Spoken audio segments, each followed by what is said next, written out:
Hello guys! Hello Leo! Welcome dito sa aking channel, Kapalaran 888 Leo. Alamin natin kung anong messages, vibration, gabay energy para sa lahat ng Leo. General reading, pwede kang makaresonate. I hope na ang message na to ay makatulong sa inyo. Okay Leo, please connect your intuition sa lahat ng messages or lahat ng barahan na lalabas dito. Okay, first card natin is Soul Family, and second is Transformation. Call in your tribe. You don't have to do it alone. Leo, comment down below. Ano ba ang pinagdadaanan mo sa ngayon? Are you having financial problems, spiritual warfare? Ano ba? Kasi itong barahan na to is you need to ask help. You need help. Okay? Parang meron kang kailangan na i-settle. It's either financial or emotional or maybe spiritual na problema. Kailangan mo ng tulong, humingi ka ng tulong. Huwag ka daw na mag-suffer alone. Huwag mong gawin lahat. Humingi ka ng assistance ng tulong. Okay? Next card natin is Transformation. Things are changing at a cellular level, deep healing. So, Leo, sinasabi ng baraha sa'yo na maraming magbabago sa buhay mo sa linggong ito. Simula sa linggong ito, ang dami-daming pagbabago na magaganap sa buhay mo. Ang dami-dami na kailangan mong tanggapin. Kailangan mong i-accept. Deep healing, so maybe this is about emotional, spiritual healings, or physical health healing. So, like for example, Leo, may sakit ka, possible na may tumulong sa'yo para sa kung ano man na nararamdaman mong sakit. Okay? Or physical health, mental health, financial, kung ano man yan na kailangan mo ng tulong. Alright, so thank you.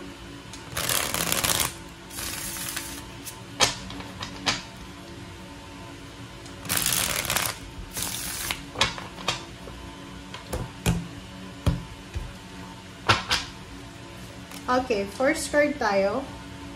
Second card. We need to get 5 cards dito. Okay, Leo. I hope nakikita nyo guys ha. Pasensya na kasi nilalagay ko lang yun. Emperor sa ilalim niya and the Moon plus 8 of Cups. Meron ditong Leo na medyo natatakot siya sa kung ano man itong binabalak niya. Maybe you're planning to travel. Maybe you're planning to travel for job or career, or relationship, or ano pa man, or leisure, or vacation. Sinasabi ng baraha sa'yo na medyo natatakot ka.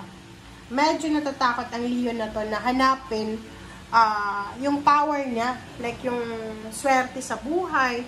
For example, hindi ka masaya sa lugar kung nasaan ka ngayon. And bigla mo na lang na naisip na kailangan kong lumipat ng lugar eh.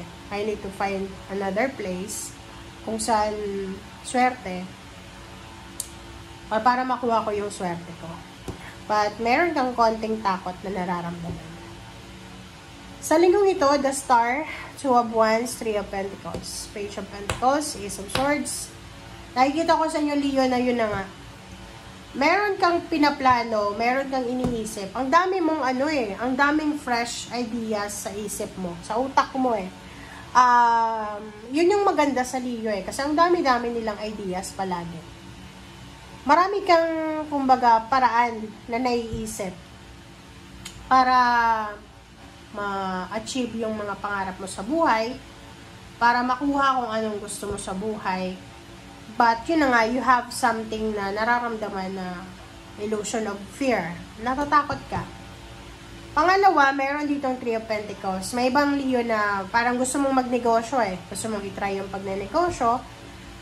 But the problem is, yun na nga, meron kang konting takot. Paki-comment nga sa comment section. Or, meron kang gustong gawin na pwedeng maging source of money, financial.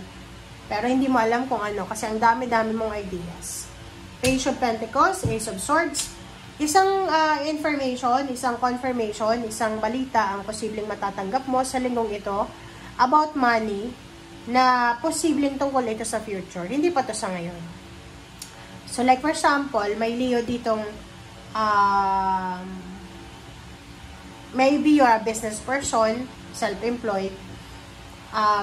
Merong kliyente ka na pwedeng interesado sa serbisyo mo, sa produkto mo. And parang nagtatanong siya sa'yo kung magkano ba yung serbisyo, yung produkto, kanyan ganito. So, medyo may nakikita ka dito na future money incoming. Pero hindi pa siya sigurado.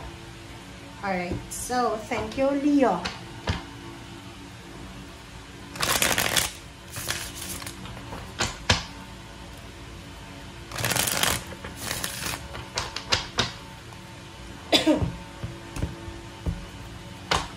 Okay, the star card. Nakakaloka to. Nakikita ko dito sa Leo na to. May isang Leo na hirap na siya na hanapin yung pangarap niya. Yung parang buuin yung pangarap niya. There's a Leo here na pagod na siya. Exhausted, drained yung energy niya para hanapin, para in-nurture yung dreams niya. Yung parang ang dami mong pangarap sa buhay, Leo, pero this week, mararamdaman mo na napakahirap talaga. Napakahirap buuin yung pangarap. Napakahirap i-pursue yung dreams mo dito. Okay, Two of Wands. Sinasabi ng baraha sa'yo na maybe you're waiting for a confirmation and you will receive that confirmation sa linggong ito. Maybe you're waiting for a travel plans or like contract signing or anything.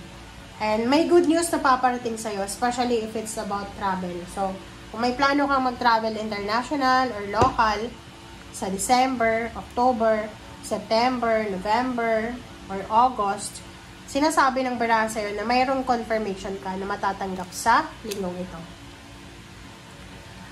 Three of Pentacles, sinasabi ng baraha sa'yo na kung ikaw ay negosyante or kung ikaw ay may ginagawang parang anong tawag dyan, ano mang tawag dyan, like dito, may meetings ka, nakikipag-negotiate ka, yun, negotiation. If may ka-negotiate ka, it's either for business, it's either for work, you need to calm yourself, okay? Kalmahin mo yung sarili mo, huwag magpadalos-dalos, or huwag mong masyadong personalin. Diba? Huwag nating masyadong personalin yung mga nangyayari, lalo na sa mga partnership. Page of Pentacles and Six of Coins. Wow, oh. Diba? This is confirmation. 1, 2, 3, 4. 4 confirmation cards na nagsasabi sa'yo na Leo na may posibleng darating na pera sa'yo. There's some coming money in the future. Maybe hindi pa sa linggong ito, hindi pa sa August, maybe September, October, or November, or December. So, maraming darating na pera sa'yo. It's either financial help, it's either financial blessings, parang ganun, or job offer, or mga contract, parang ganun. Ace of Swords, oh, diba? Confirm siya. Plus, andito yung Wheel of Fortune. Sinasabi ng baraha sa'yo dito na yung Ace of Swords, there's good news, Ace of Coins. So, may incoming news about new job offer, new money, new source of income, new source of financial na darating sa'yo. So, sinasabi ng baraha sa'yo dito, Leo, na ihanda mo ang sarili mo. Pero kung sa linggong ito, parang plus may transformation dito eh, 'di ba? Sinasabi ng baraha sa'yo na may magbabago, financial change, deep healing. Okay, Judgment. Magician. Oh. Sinasabi ng baraha sa'yo na isang desisyon mo lang, isang desisyon ang gagawin mo, Leo, na pwedeng maging unexpected yung result nito. Wow, 7 of Wands. And, okay. So, sinasabi ng baraha dito, Leo, na kung may darating talaga sa yung pera, make sure na bantayan mo siya. Okay, take care of your money. Parang sinasabi ng Prince of this dyan, and 7 of Wands na, manage your finances correctly. If ever lang may matanggap ka talagang lump sum of money, like millions of money, millions of pesos or dollars or euros, or kung ano man ang currency, you need to take care of the management. Take good care of the management ng money na yan. Okay? Thank you guys. Bye!